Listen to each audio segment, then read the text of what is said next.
আমি আপনাদেরকে একটা ছোট্ট কারগুজারি শোনাই, আপনাদের দিল কেঁদে দিবে। 2016 সালের ঘটনা। তখন ঢাকায় মোহাম্মদপুর আমি খতমে তারাবির জন্য 2 জন হাফেজ নিয়োগ দেওয়া হবে কেন্দ্রীয় মসজিদে। অনেক হাফেজে কোরআনরা সিরিয়াল ধরেছে তারাবি পড়াবে। কার মনে না চায় এত বড় এক মসজিদে আমি যদি চান্স পাইতাম তো আমার কপালটা খুলে যেত।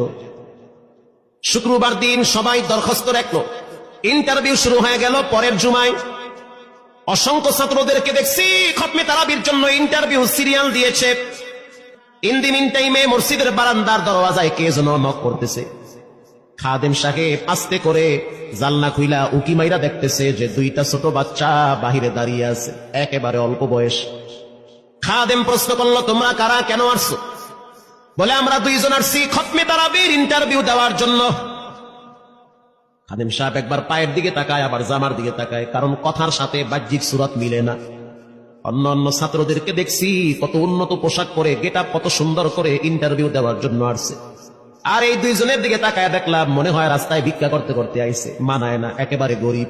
খাদেম বলল, ইন্টারভিউর ম্যাচ শেষ, চলে যাও বাড়িতে, নেওয়া হবে না। যাদের ব্যাপারে পরীক্ষা নেওয়া হয়েছে তাদের ব্যাপারে ঘোষণা দেওয়া হবে। বাচ্চা 2টা নাসর বান্দা বলতে আছে, আমাদের তো টাকা নাই যে আমরা ভাড়া দিয়ে এখানে আসবো। বাবায় বড় কষ্ট করে 2-4টা টাকা জমা কইরা পকেটে দিয়া পাঠায় দিছে, এজন্য আসতে দেরি হয়েছে। খাদেমের বড় মায়া লাগছে, কারণ খাদেমও গরিবের সন্তান।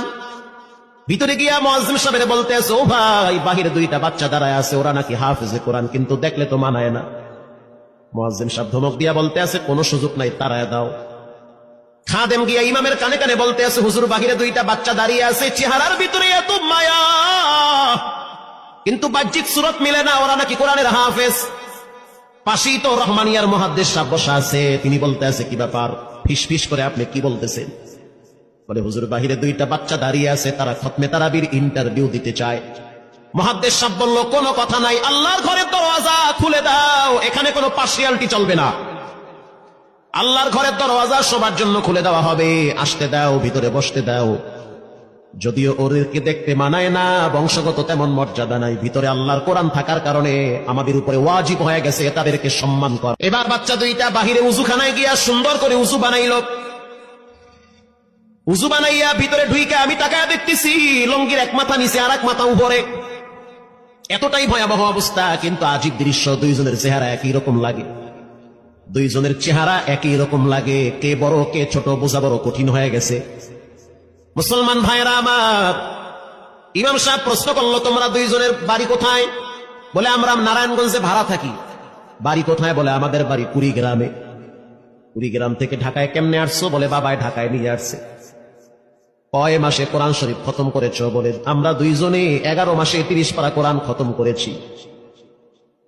ইমাম সাহেব একবার চেহারার দিকে তাকায়, আর একবার পায়ের দিকে তাকায়। স্থানীয় গণ্যমান্য অনেক ব্যক্তিরা তাকায় আছে এদের দিকে। ইমাম সাহেব বলতে আছে, বাবা, তারাবির ইন্টারভিউ শেষ হয়ে গেছে, বাড়ি চলে যাও। যেটা একটু দেখতে ছোট, ও চোখের পানি দেখলাম টিস্যু দিয়া মুছতেছে।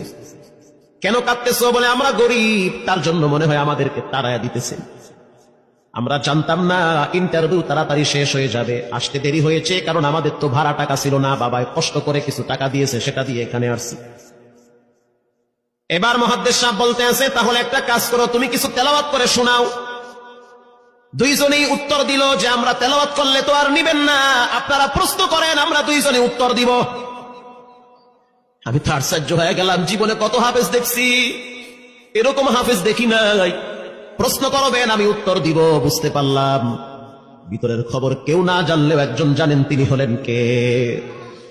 মুহাদ্দিস সাহেব বলতে আছে, বাবা, প্রশ্ন করবো, ঠিক আছে, তোমাদের মন মতো একটু তেলাওয়াত করে শোনাও। তেলাওয়াত যদি মানসম্মত হয় তাহলে ইন্টারভিউ নিব, যদি না হয় তাহলে ছাঁটাই করে দিব। এবার ছোট যেটা সেটা তেলাওয়াত শুরু করলো সূরা তাহা থেকে। তাহা মা আনজালনা আলাইকাল কুরআনা লিতাশকা। ছোট বাচ্চাটা তেলাওয়াত করলো, বড় সন্তানটাও তেলাওয়াত করলো। এবার যারা হাফেজ সাহেব ছিল তারা প্রশ্ন শুরু করলো, যেখান থেকে প্রশ্ন করে পৃষ্ঠা ঠেকায়া দেয়, একটা জায়গায়ও আটকাইতে পারে না। এমনকি বাচ্চা 2টা এটাও বলেছে, যদি আপনাদের যদি ধৈর্য থাকে তো আমরা 2 জনে পুরা 30 পারা এখানে এক দাঁড়ানে পড়ায়া দিব। আশা করি একটাও বাঁচবে না। এত সুন্দর পড়াশোনার পরে মোতাল্লি সাহেব বলল সব বাদ, আমার কাছে এই দুইজনই পছন্দ হয়েছে।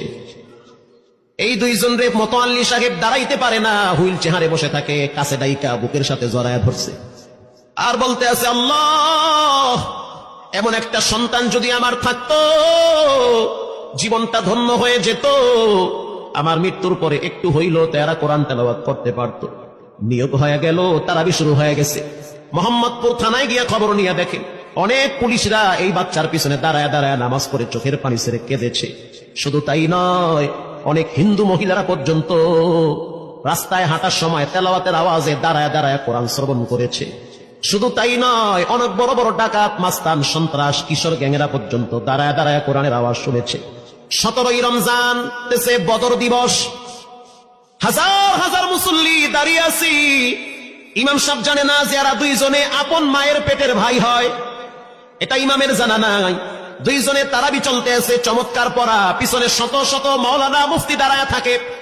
মনে হইতেছে তেলাওয়াতের আওয়াজে আর এক জগতে হারিয়ে যায়, এত সুন্দর পড়া। তারাবি শেষ হয়ে গেল, মুসাফা শুরু হয়ে গেল। বাচ্চা দুইটারে কেউ বুকের সাথে জড়ায়, কেউ কপালে চুমা দেয়, বলে আল্লাহর কোরআনকে চুমা দেয়। হাজার হাজার মানুষ যখন আস্তে আস্তে নামাজ শেষ করে চলে গেল, একেবারে মসজিদের পিছনে বারান্দার পরে আরো একটা বারান্দা থাকে, ওই বারান্দায় এক লোক বসে বসে গামছা দিয়া চোখের পানি মুছতেছে। কিছুক্ষণ পরে লোকটা দেওয়ালের সাথে কপালটা ঠেকায় দিয়া একেবারে অস্থির হয়ে গেল, মনে হচ্ছে তার ভিতরে কাঁপুনি শুরু হয়ে গেছে। কিছু মুসল্লি গিয়া প্রশ্ন করলো, কি হয়েছে আপনার? বলে আমার কিছুই হয় নাই। টাকা লাগবে? বলে না, টাকা লাগবে না। তাহলে আপনি কেন এখানে কাঁদতেছেন?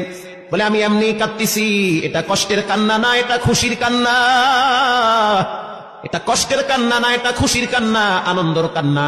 আল বুকা মিনাল ফারাহ, অতি সুখে মানুষ কখনো কখনো কেঁদে দেয়, চোখের পানি ছেড়ে দেয়। ইমাম সাহেব বলল, পিছনে কে? লোকটা তাকে সামনে নিয়ে আসে। এবার লোকটাকে যখন কিছু দূর সামনে আনা হইল, ওই বাচ্চা দুইটা মসজিদের ভিতর থেকে দৌড় মাইরা গিয়া বলতে আছে, এই লোকটা আমার আব্বা, ইনি আমার আব্বা হয়। ধমক দিবেন না, রাগ করবেন না, আমার আব্বা ঢাকা শহরে রিক্সা চালায়। রিক্সা চালায় চালায় আমাদের দুইটা ভাইরে কোরআনের হাফেজ বানাইছে। ইমাম সাহেব ধমক দিয়া বলতে আছে, আপনি কেন দেরি করলেন? আগে কেন আসলেন না? রিক্সাওয়ালা বলতে আছে, আমি যদি আগে আসতাম আর যদি পরিচয় দিতাম আমি রিক্সাওয়ালা, হয়তো আমার বাচ্চা দুইটারে মানুষ খোটা দিবে যে রিক্সাওয়ালার পোলা। এজন্য আমি আসি নাই, দূর থেকে নামাজে কোরআন তেলাওয়াত শুইলে আবার আস্তে করে দূরে চলে যাই। মাঝে মাঝে বাচ্চা দুইটার সাথে দূর থেকে আইসা দেখা করি।